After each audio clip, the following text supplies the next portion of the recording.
Welcome to the ISB show. I'm your host Sahil here with Rahi and Roy. And guys, we have to go back today to the Southeast Asian region because some major news came out. So we are back and we have to cover this story. It's been a wild 24 hours out of that region. Obviously, Vietnam winning the championship. Congratulations to them. But then out of our friends from Indonesia, some of the biggest news in the region as Indonesia sacks Shin Tae-Yong and hires our guy we know well, Mr. Patrick Kluivert, Netherlands legend. So let's get into it off the top. What the heck does this all mean? Man, I didn't see this coming. Wow. I mean, big news out of the region. The final's over, and Indonesia didn't want to be upstaged by Vietnam, so they made big news, Roy. Look, there's two ways to look at this. On the one hand, if it ain't broke, don't fix it, man. 4 games to go in qualifying, looking good with the real chance to get there. On the other hand, chips are on the table. This is your best chance to qualify for a World Cup in what, 40 years? Ever. Yep. Go all out, man. Go all out. And this is big, but it's risky, Roy. Oh, God. Where do I start, guys? Where do I start? Well, let's start with the fact that we all know eventually Indonesia was going to look into hiring a Dutch coach, right? We all know this. This is obvious. Yeah. They went and did it at a very, very strange time after the end of the Asian Cup, where Shin Tae-Yong was given essentially an Olympic squad. It was an Olympic and Indonesian squad. No firepower whatsoever, 1 or 2 players. And he, as expected, failed in the group stage. This was the expectation given the group that he had in this tournament, given the fact that other teams had their A teams. Yeah.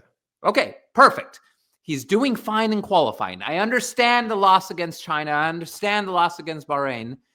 But the timing is off. The way this coach is being treated in this situation, a coach who has taken Indonesia to this level, who has put together all of these Dutch players, all of these Indonesian players, all of these players who are all Indonesian, and made it work. He's made it work. That is an incredibly difficult feat to achieve. Yeah. And now he's being fired. But the biggest problem is he's being fired for someone who doesn't even touch his toes in terms of coaching achievements. Yeah. Who has coached, 20 games over the past 10 years? A lot of them with Curaçao. This is mind-blowing, to say the least. It's risky. It's risky. Just a quick, just a quick correction. Indonesia did not lose to Bahrain. You lost to Japan. I think, Roy, that's what you meant to say. The Japan game. That's right. You have Bahrain on your mind because Bahrain of the video the other day. He's been practicing how to say Bahrain. If you missed the last video, we made fun of him after Bahrain won the Arabian Gulf Cup. So check out Roy's pronunciation. I can see it's already improving. Look, this Roy. In addition to what you said, Patrick Kluivert got sacked by the Turkish club, right? Ada Demirspor, I think that's how you pronounce it, something like that, right? After they lost basically 5 games in a row or something like that, or winless and 1 out of 6 or something. They had a good start, and then he got fired from there. Curaçao is the biggest national team he's coached. He's been an assistant, yes, on that 2018 Dutch national team squad, but I don't know, Rahi, if you replace Shin Tae-Yong with Louis van Gaal, that's a different story. But with Patrick Kluivert, I don't know about this. It's very risky. Well, I think it's done for one big reason. It's because think about Hübner trying to communicate with Shin Tae-Yong, right? Think about a lot of these players that are brought in that speak Dutch. And how are they going to communicate with Shin Tae-Yong? Now you bring in a guy who speaks their language. All of a sudden, he's got the Dutch culture as well. I think there's an element of making these players feel comfortable. And there's also this big name character. Despite his coaching resume, Roy, they're going to see this man and they're going to respect him because they grew up watching him. Everybody on this team grew up watching Patrick Kluivert, so they know who he is. Whether he's a good manager is a different story. Rocky, let me ask you a quiz question, my friend. What do Diego Armando Maradona and Patrick Kluivert have in common? Ooh. That I don't know. Good question. Do you want to know the answer? Do you know the answer, Sahil? I don't know. I was trying to think what connection you're trying to make here, but go ahead. What is it? Great players, terrible coaches. That's what they have in common. Yes, that's what they have in common. No, but it's too early to say that about Kluivert. He was good for Curaçao. He took them to their best ever performance in the qualifiers. He took them that second round of qualifying. So it's not as if he hasn't taken a team with less talent and made them overperform. It's not the same as what Maradona did, okay? This is a player who has shown it at times. He just has no experience. His resume is super short, Roy. Yeah. I think the biggest question I have. But okay. So guys, going back to Roy's points. Okay, so let me put you guys both on the spot, and you guys have to choose. Roy, good move or bad move? Bad move. Okay, too risky.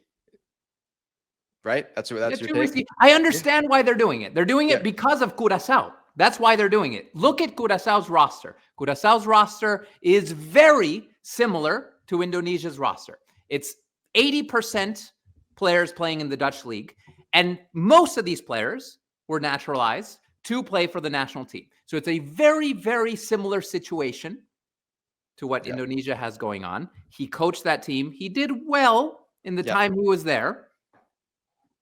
So that's why they hired him. It's a similar situation. I still think there's too much evidence to show he's not a great tactician. He's not a great player manager. And he's not a great coach. Okay, so bad move for Roy. Rahi, good move, bad move. Ultimately, it's a good move. And the reason is because, look, I agree. Risky as they come. But here's the thing. Do you really believe, as they're going right now, they're going to qualify for the World Cup? I don't know. They might be fourth place, right? So if you really believe this is your best chance, you need to find every inch you can. Take as big a swing as you can. It may not work. It may fall completely on its face, but you have to take this opportunity. And if you believe that he has something in him that can take these players to the next level, now's the time to play that card. So that I understand that thinking. I don't know if it's the right decision, but I understand take the risk now. Because I really, as encouraged as I am by this team, the way they were heading, maybe third, fourth place in the group, right? Can you get second place? Can you take down Australia?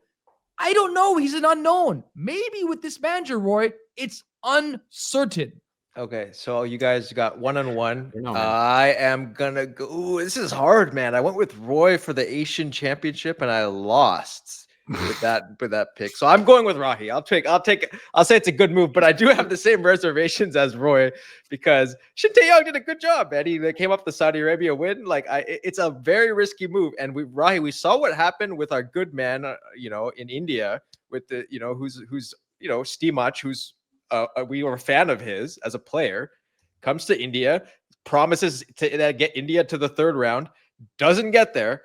I don't know, man. It's all getting a little dicey, but he's here for 4 games, basically. That's what he's brought in for. But hey, can we say one thing? One thing. This is incredibly unfair to Shin Tae-Yong. Oh, 100%. Almost, despite this may be the right move, incredibly unfair. You're talking about really an unblemished record aside from this tournament, and then that one Olympic miss. Not qualifying for the Olympics was a miss. They had 3 opportunities to do it. They didn't do it. Other than that, this is a sad, sad day, and it's unfair. Yeah. What makes it sad, Rocky, is it's insulting to him. If they would have gone and hired Van Gaal, Van Bommel, Schroeder, another good Dutch coach, then I understand. You're taking a step up. You're taking a risk. You're making a sacrifice. Okay? You're sacrificing a good coach for a very good coach, or a good coach for a great coach. In this case, you're sacrificing a good coach. I don't know if I would say very good or great in his case, but he's a good coach. Yeah. For a coach that every team he's coached, minus briefly in Curaçao, will tell you he's not a good coach. Look at his resume. He has a short resume for a reason, Rocky. No, we don't. Very good reason why it's so. By the way, don't forget about Shin Tae-Yong in the World Cup. Beat that Germany team with Korea. So it's not like Shin Tae-Yong hasn't done it at a World Cup. He's a he's been tremendous. All right, that's it. I'm changing my pick, dude. Roy, I'm going with you. I think I thought about that too long. I have to go with him as bad move, Rahi. But for Indonesia fans and Rahi out there, prove us wrong, because I think we would all prefer you guys to prove us wrong. So let's be honest about that. Okay, So Indonesia fans, let us know your thoughts in the comments. I'm sure we'll have a lot to talk about between now and March when they kick back off. And as always, keep watching Southeast Asian football. Actually, the rest of you guys, Vietnamese fans, Thai fans, all you guys out there, Cambodians, let us know what you think about this move because it affects that region and the rest of Asia, Saudi Arabia and Bahrain and Australia and Japan, not so much. They're already through, but like, let us know your thoughts. So everyone keep following the beautiful game. Please subscribe to the channel and catch you all soon. Vamos, Someone's Indonesia. gonna hire Shin Tae-Yong, man. Vamos, Indonesia.